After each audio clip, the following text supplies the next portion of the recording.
Hello, viewers and subscribers. Welcome to the DC Legends of Tomorrow recap season 1 cast of the Galaxy Man Show channel. Okay, DC's Legends of Tomorrow season 1. Man, I love DC Legends of Tomorrow. It was an epic first season of DC's Legends of Tomorrow. Um, Great heroes in it. Like, I loved Hawkgirl and Hawkman, Kendra and Carter. Basically, they were amazing in Legends of Tomorrow.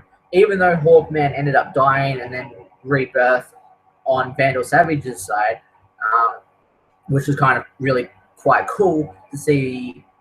Basically, Carter end up on the bad side and then basically find his love again, Kendra, and basically reunite again. So I love all that with the Kendra and Carter sides of things. Rip was awesome. I prefer Arthur Darvill as Rip more than Rory, I've got to say. Um, Rip, Arthur Darvill as Rip, he does Rip amazing. Like, his performance as Rip Hunter was epic and amazing. I love how Rip ends up bringing these basically great heroes, great team together, and they become great legends of basically the Legends of Tomorrow team, which is really awesome. I loved the episode where basically you ended up getting to see the Wild West, which was really quite cool, with Jonah Hex, which was really awesome. Also, I loved Captain Cold and Heatwave. They were amazing. Mick actually grew on me, even though he was a bit of a ass at first on the Flash and everything. He kind of grew on me. It kind of sucked how Mick ended up dying, Captain Cold, but he grew on me at the point of, yeah, he did become a legend in a way, kind of thing. Heatwave, I loved how he became Kronos and how basically he ended up like trying to destroy his teammates, and basically Mick and everyone basically got him back onto the good side because the Time Masters basically kind of changed his memory in a way to try and get Mick to try and get Heatwave to basically destroy his mates, destroy his friends and stuff. So I kind of like that aspect to Heatwave, how he became Kronos, which was really quite cool. Firestorm was really cool. I love Firestorm. Firestorm cracks me up. Like, how basically Jefferson is kind of annoying at sometimes, but I love how he kind of had a sweetheart crush on Kendra, and then basically Ray swooped in and basically ended up with like Kendra, which was really quite funny.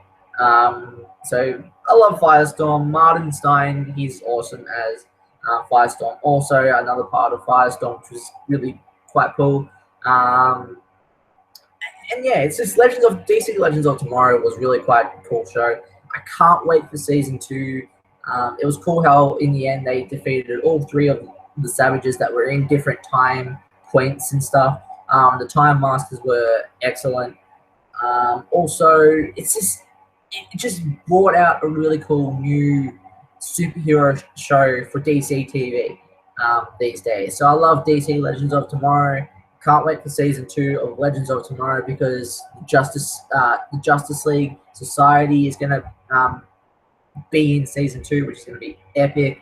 I'll show you guys. Give me a second.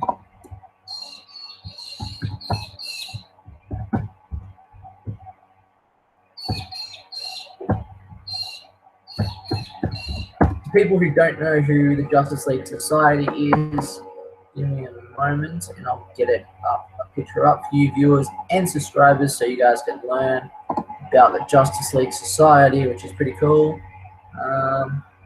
Okay.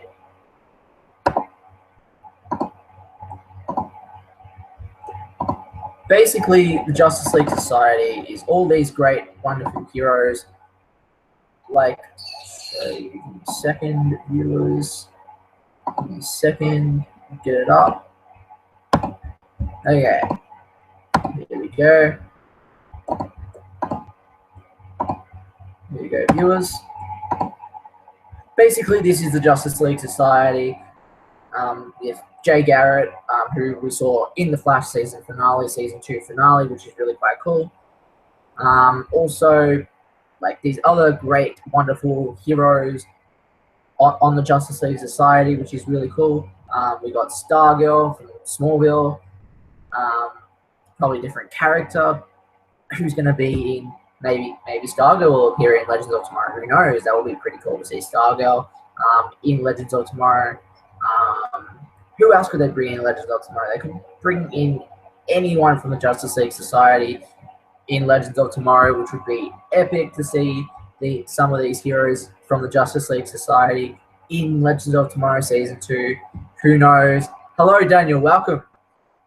Just discussing DC's Legends of Tomorrow, and I want to hear your thoughts. So, can you tell me about DC's Legends of Tomorrow, Daniel? What you thought about it? I thought it was good. I love the show. It was just so awesome. You know, it's like a crossover show in the sense it has characters from every single show. It has characters from Arrow and Flash. It's got, you know, it's great. It's got Firestorm from Flash. It's got Sarah Lance from Arrow. It's got yeah, all these characters, you know, from both shows are there. It's so cool, you know, and I just loved it. I loved how it started. I loved how it ended. It was just really good, and I was really sad to see, you know, Captain Cold, you know, sacrifice himself to save the team. I really didn't like that. You know, they're the reason. Captain Cold and Heatwave are the reason why I got into Legends of Tomorrow. I'm like, wow, former villains of the Flash are going to be on the team. That was like something almost unheard of. I mean, we heard about it. Like, I would call Captain Cold and Heatwave like defectors.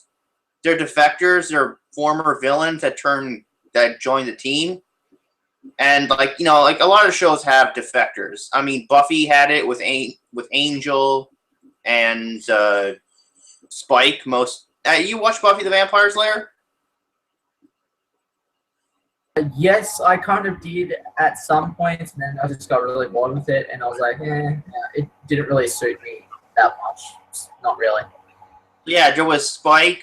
He was a defector. He was like a really good. He was a really good character on. He was like one of their strongest fighters and stuff. And yeah, it's the same thing here. In Legends, you know, you had Mick Rory, Heatwave, and Leonard Snart, Captain Cold, and they're a part of the team.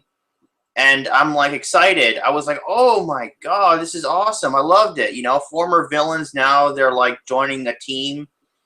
And yeah, I liked it. I really did. They're the reason why I got into it in the first place. Without them, I probably wouldn't have gotten into it, you know. And then you got Firestorm, who is like, I like Firestorm. He's awesome.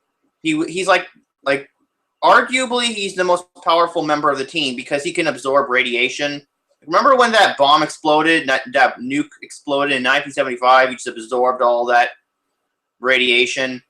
I mean, he is the strongest member of that team, the most powerful, and they're always trying to find ways to keep them separate because, you know, they're like the most powerful members of the team, you know. So I just liked it, and like the whole thing with them going after Savage, and that was good. And then later on, we saw Mick Rory. He was kind of like, you remember in that episode where he kind of joined the Time Pirates or something, and then like I think it was called Marooned, the episode called Marooned, where we thought Captain Cold killed Mick, and I was like, oh no, you know, he killed Mick, and you know, but then we found out that Kronos, the bounty hunter that was after them the whole time, was Mick.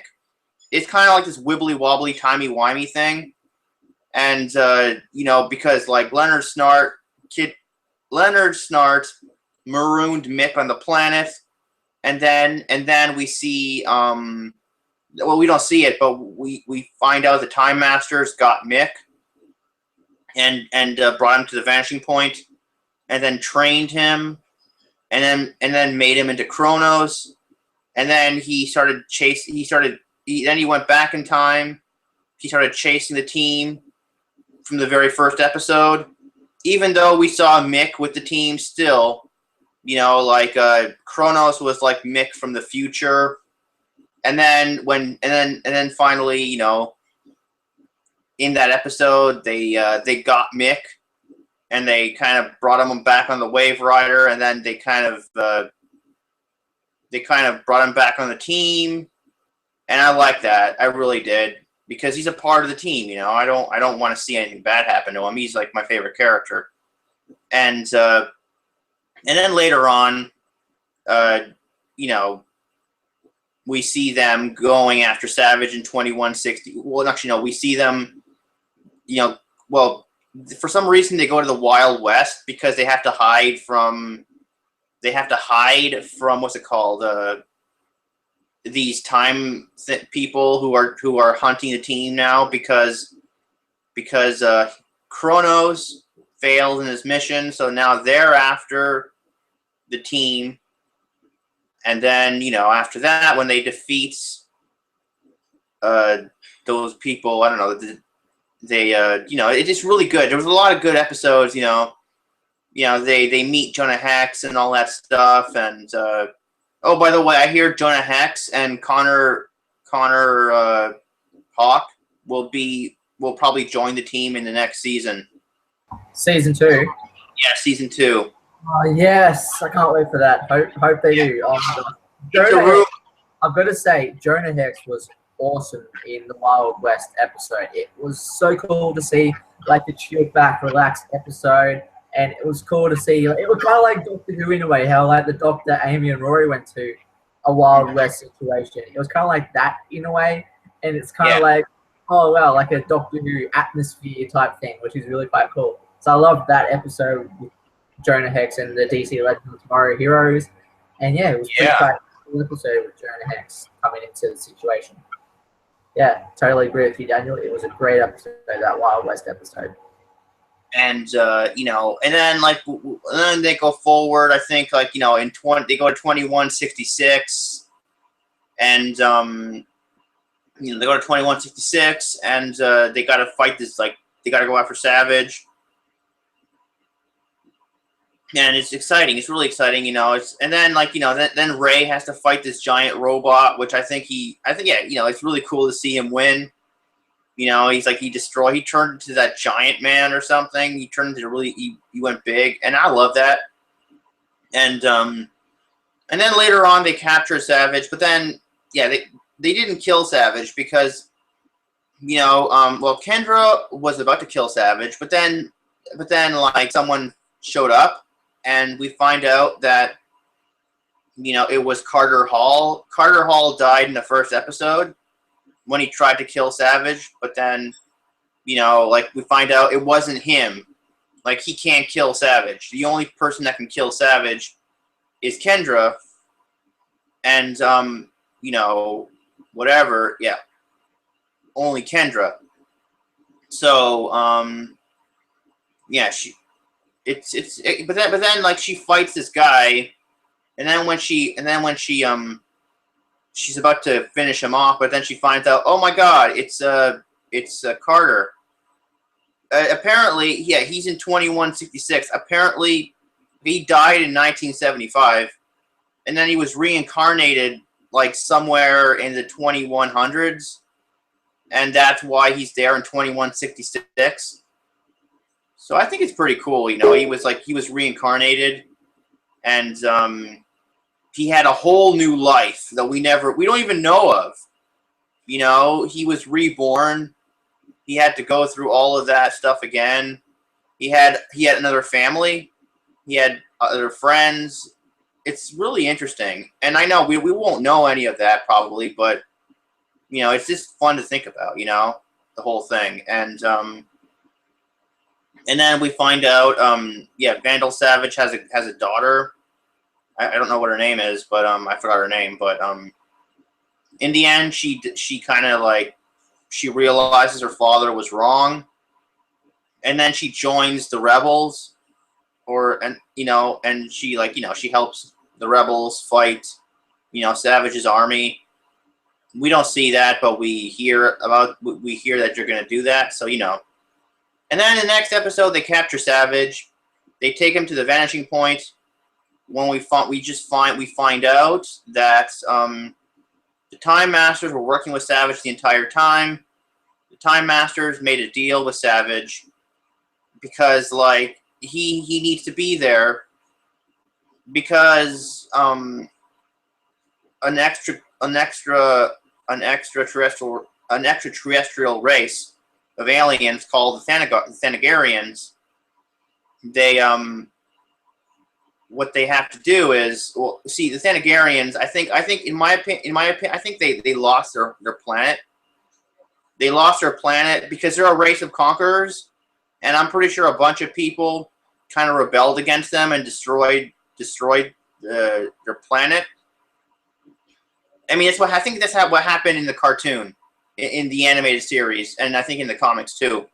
Like a bunch of races rebelled, and they fought against the Thanagarians. They blew up they blew up Thanagar, and then pieces of Thanagar, Thanagar blew up, kind of like Krypton. When Krypton blew up, pieces of Krypton came to Earth. Thanagar blew up, and pieces of Thanagar came to Earth. So, and exactly. So that's how, yeah, and I think that's why they're after Earth, because they have no home. They have no home, so they're like, you know what? We have no home. We're going to take yours from you. So, yeah, they're after Earth. They lost their home, and now they're after Earth, and we're going to have to deal with that in season 2. I mean, that could be it. We don't know. I mean, this is just me guessing. I mean, I hope they do that, but they're after Earth. Daniel, I've got a question for you. How excited were you when they announced that they were bringing in the Justice League Society? Oh yeah, I loved it. And what do you think is going to happen in season 2 when they're going to bring in the Justice League Society? Maybe some of the members from Justice League Society. What do you think would take place in season 2 with the Justice League Society? Okay, let me say this in place. If you could write a story about the Justice League Society with Legends of Tomorrow, what would you make the Justice League Society do? Well, I don't know. We take. I think they're going to do a big 3-way, 4-way crossover next year. So I'm thinking maybe Arrow, Flash, Supergirl, and Supergirl isn't a part of the Justice Society of America. Power Girl is. So I think that, now that the Supergirl's with the CW, they can definitely make a Power Girl from Earth 1 universe. So yeah, exactly. Power Girl is arguably more stronger than Supergirl, so I think it's great that Power Girl is part of the Justice Society of America. I mean, it would be great. I would have the Legends go with whatever the fuck his name is, and they go to the future or something, and I don't know. Maybe they go to the Justice Society. They see the Justice Society. Maybe we see John Wesley Shipp's Jay Garrick there. That'd be cool. I mean, I would love to see John Wesley Shipp's Flash. Maybe who knows? Maybe he joins for a season or two. He's not just a part of the Justice Society of America, but maybe he's a part of the Legends of Tomorrow. Maybe he joins a team. Like I said, I would love to see either.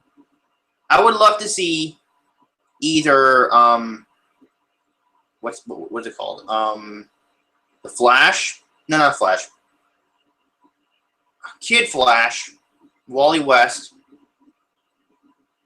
or the Reverse Flash, or Jay Garrick, a part of the Legends of Tomorrow. I think that would be great.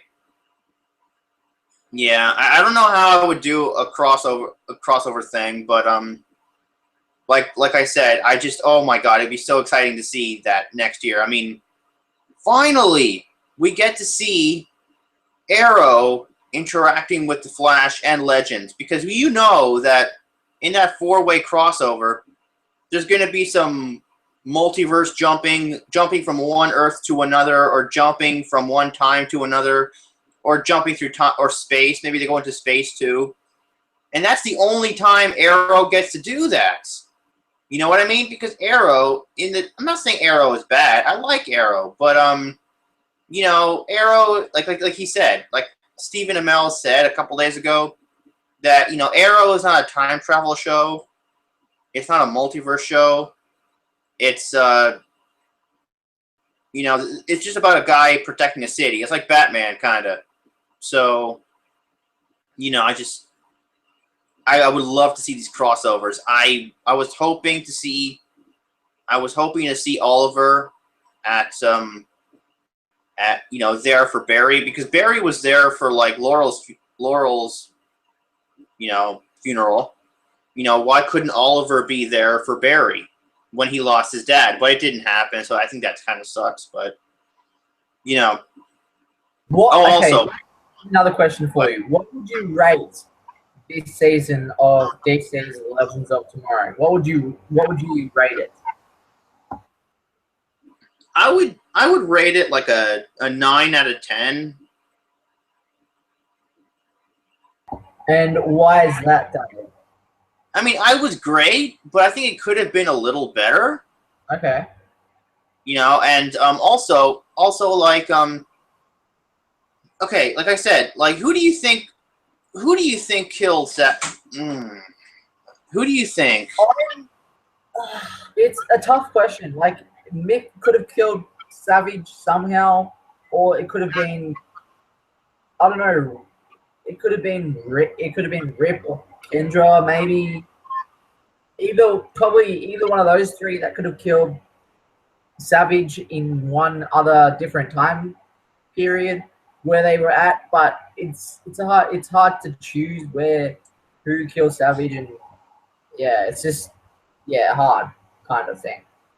Yeah, because do you remember when Eddie Thawne killed himself? You know, we saw the Reverse Flash disappear. Yeah. Right. So okay, the same thing. You know, how can Savage exist if Mick killed him in 1958?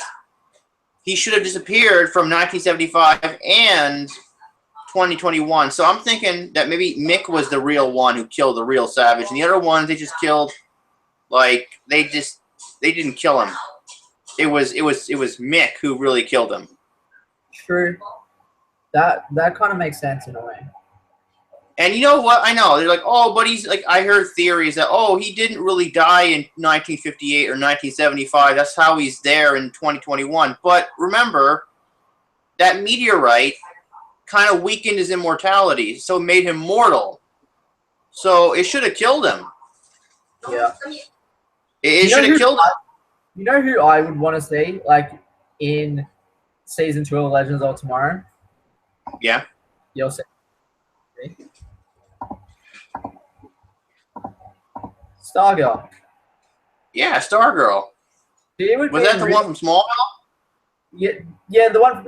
Not the same actress. I'll probably get like a different actress, maybe, or maybe they could get the same actress. Who knows? How old would she be? How old would she be now? The actress from Smallville. I don't know. Because if she's still in her young type age, like in her 20s, 30s, maybe, she could still probably do Stargirl. That would be pretty cool to see her as Stargirl again. If you agree with me, Daniel. She'd be pretty good. And she was a good fighter too in Smallville too, when I first saw her. I don't remember that. I don't remember that. It's been like such a long time. Yeah. Maybe I gotta go on Put Locker and watch that episode. It's been like a long time, man. It's been like so long. She was a good fighter though. She was, even Dr. Fate. Dr. Fate was awesome. I love Dr. Fate. It was cool. Mm-hmm. Even though it's Legends of Tomorrow, we're like talking about Stargirl because she's in the Justice League Society and Society back in viewers, back into DC's Legends of Tomorrow, which is going to be pretty cool because they had half of the members from Justice League Society in Smallville, so it's going to be pretty cool to see what they do with Legends of Tomorrow and how they changed the Justice League Society in a way to have basically the Justice League Society in DC's Legends of Tomorrow Season 2. So it's going to be pretty cool to see what happens there with Season 2 of DC's Legends of Tomorrow. I have a feeling Season 2 will be pretty damn awesome with all these heroes teaming up again. I don't know about Kendra and Carter if they would come back. Maybe they'll make a Hawkman and Hawkgirl spin-off series. That would be pretty cool to see. A Hawkman and Hawkgirl spin-off series, maybe. But do you reckon they'll come back, Daniel, like Kendra and Carter? Yeah, I would like them to come back, but only in like guest appearance roles, like maybe guest appearances for like the season. Because okay, now that Carter, Kendra, and Captain Cold are gone. You know, maybe now they're gonna get like different characters. I'm hearing that they could get. I'm hearing that I'm hearing that they're casting two characters, like one from like the 1940s, and one from like another like I don't know where he's from, but yeah. So it's interesting. And then I'm hearing that they could get Jonah Hex and Carter and Connor Hawke, like the second Green Arrow from that other universe. Yeah. And yeah, it's so good. I mean, I would love to see. That's why I would love to see Reverse Flash. I know it's never going to happen, but I would love to see, because look, think about it. Reverse Flash, he's like from.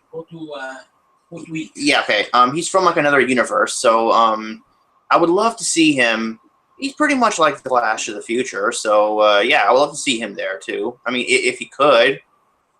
We are talking about maybe getting Vixen and Constantine maybe in there too. Like, have you heard of Vixen, Daniel? Vixen? Yeah. I've seen. Yeah. They brought Vixen into Arrow Universe, and they also brought Constantine into Arrow Universe. Though Constantine basically ended after season 1 of Constantine. That would be pretty cool to bring Vixen and Constantine into DC Legends of Tomorrow now that Kendra and Carter are out of it, and now that Captain Cold is basically dead, basically. So that would be pretty cool to see Constantine and Vixen in DC's Legends of Tomorrow. Mm-hmm. And on that note, we'll probably end this DC's Legends of Tomorrow recap cast now, and then come back with I'm going to say Arrow cast, yeah? Yeah. Okay, so because you have to go eat, don't you, Daniel? Yeah. Okay, we'll come back with an Arrowcast. Viewers and subscribers, comment down below what you guys thought about DC's Legends of Tomorrow Season 1, and what episodes you viewers and subscribers liked about DC's Legends of Tomorrow. Please comment down below and let us know your thoughts, and see you guys for the Arrow recap Season 4 cast. See you guys then. Bye for now. Bye.